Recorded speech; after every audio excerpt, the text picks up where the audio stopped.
Assalamualaikum dan selamat pagi semua. Minta maaf lah ya atas delay ni. Mungkin ada apa, saya tak tahu kenapa ada teknikal sikit dengan saya punya software ni, OBS, dengan saya punya Google Meet.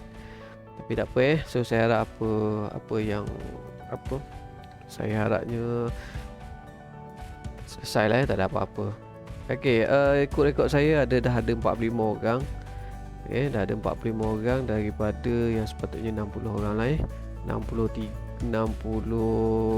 orang Lebih kurang 63 64 orang. So saya harap lepas ni pelan-pelan pelajar-pelajar akan masuk So selamat datang semua. Kita mula kelas kita hari ni.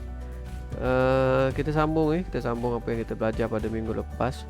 Saya recap balik apa yang kita telah belajar, iaitu 9.2 kita belajar pasal pengaliran haba. Dan hari ni kita akan masuk dengan keseimbangan terma. Kita dah belajar pasal pengaliran haba ni, kita dah belajar pasal pengaliran haba, iaitu haba boleh mengalir dalam 3 cara. Haba boleh mengalir dalam 3 cara. Cara yang pertama kita panggil sebagai kondaksi. Kondaksi. Cara yang kedua kita panggil sebagai perolakan.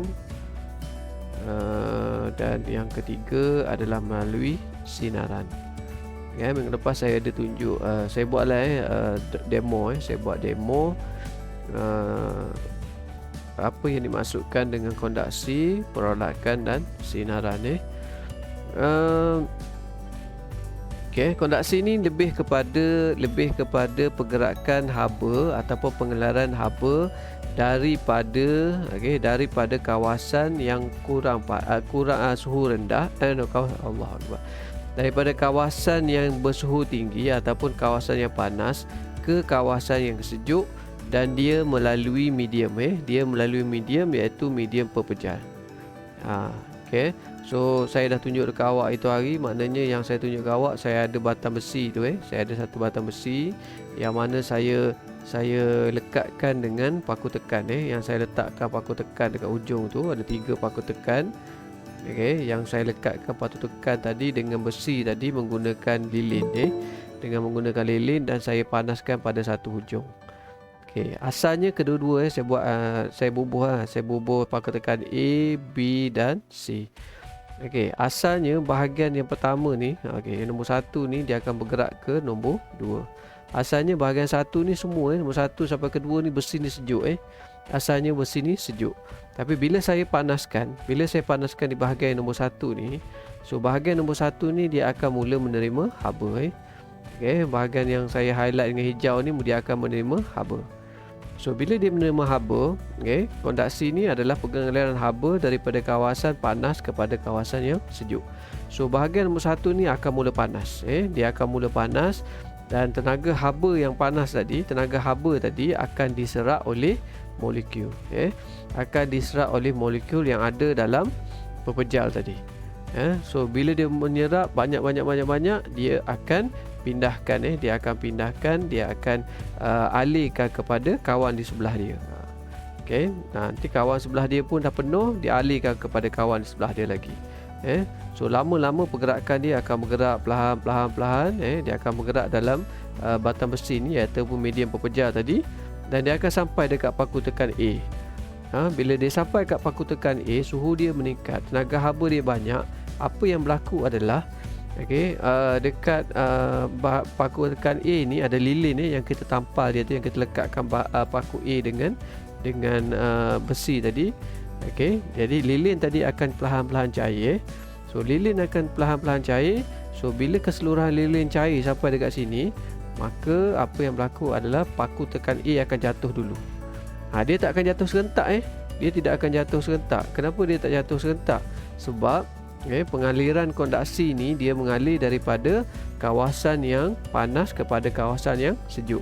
So maknanya kawasan yang dia tak jatuh lagi ni, iaitu paku tekan B dengan C ni, mereka belum cukup panas. Mana mereka belum cukup panas. Jadi kalau kita bekalkan lagi tenaga haba tadi, kita tak berhenti, maka tenaga haba tadi akan terus mengalir.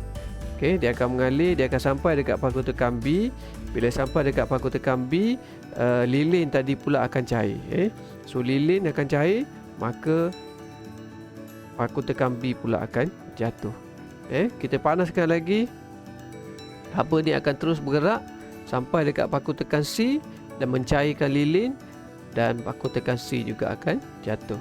So apa yang berlaku adalah keseluruhan besi ni nanti, keseluruhan besi ni keseluruhan besi ni akan panas. Jadi apabila kita bekalkan haba tadi daripada satu hujung, iaitu hujung A tadi, hujung 1 tadi, dan dia akan bergerak sampai ke hujung 2 ni, maka besi tadi akan panas. Ini yang dimaksudkan proses pengaliran haba dari kawasan panas ke kawasan sejuk, ataupun daripada suhu tinggi suhu tinggi ke suhu rendah. Ini saya ni. Bagaimana dia boleh berpindah tu? Bagaimana haba tadi boleh berpindah? Kerana zarah-zarah zarah-zarah tadi dia menerima haba tadi. Dalam keadaan zarah-zarah pepejar ni dia duduk dekat-dekat dia boleh bergetar saja. Dia boleh bergetar. So dia terima haba, dia bergetar makin kuat. Jadi haba tadi dipindahkan kepada kawan yang sebelah dia. Sampailah ke seluruh medium. Kemudian kita belajar pasal perolakan. Sama juga maknanya pengolakan ni juga adalah pergerakan haba. Haba bergerak.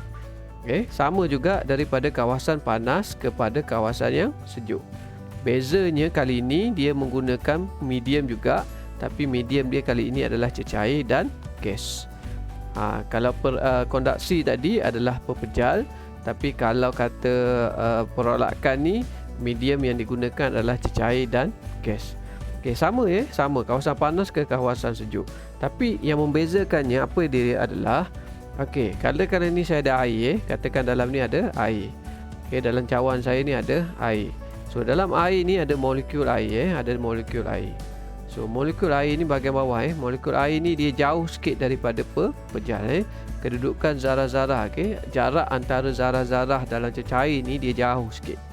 Jadi dia boleh glide, dia boleh menggelongsor. Dia boleh menggelongsor atas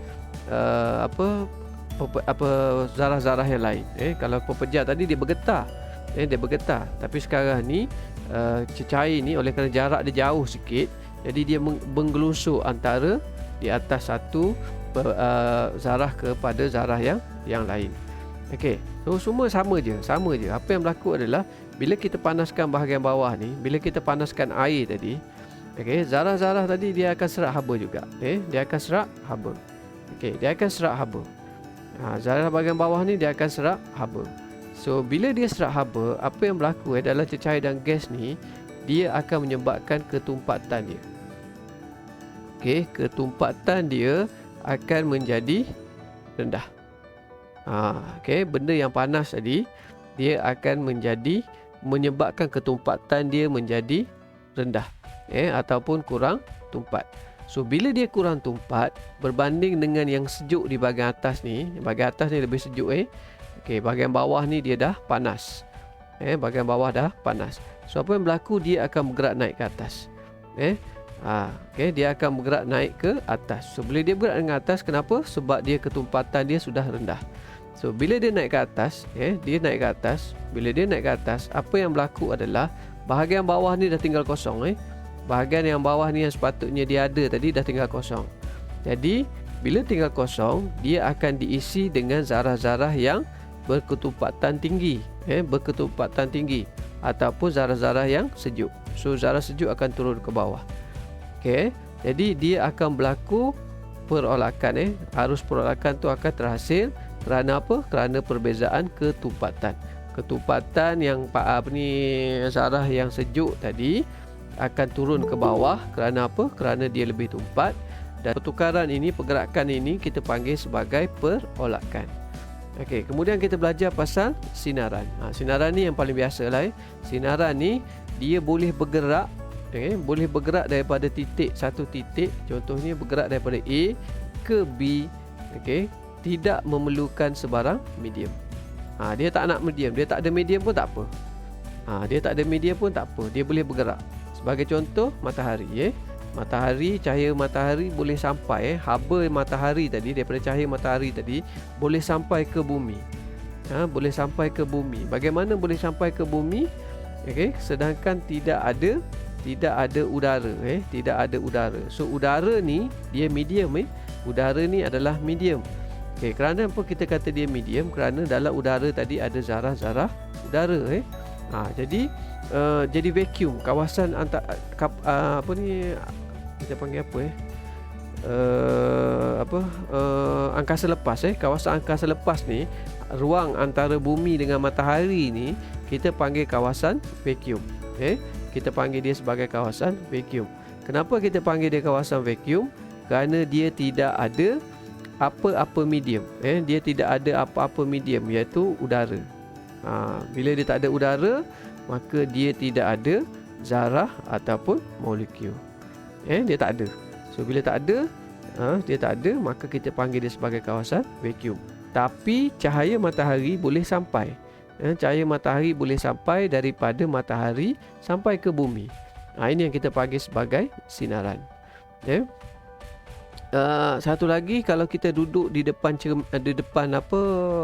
unggun api contohnya, kita duduk di depan unggun api, katakan ini awak, kita pergi campfire, depan camp kita pergi camp motivasi ataupun sebagainya, depan ni ada api, api ada depan kita, ada api.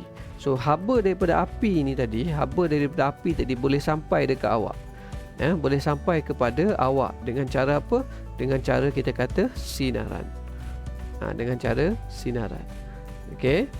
So maknanya haba tadi boleh bergerak, boleh mengalir walaupun tidak ada kita panggil apa? Tidak ada medium. Okey, so ini adalah sinaran. Okey, jenis permukaan, suhu dan luas permukaan objek mempengaruhi kadar pengeliran haba. Okey. So yang ni saya berhenti dekat sini, tak silap saya. Okey. Ni. Hari ni kita akan sambung pasal pengeliran haba dalam fenomena alam, dan juga kita akan tengok nanti keseimbangan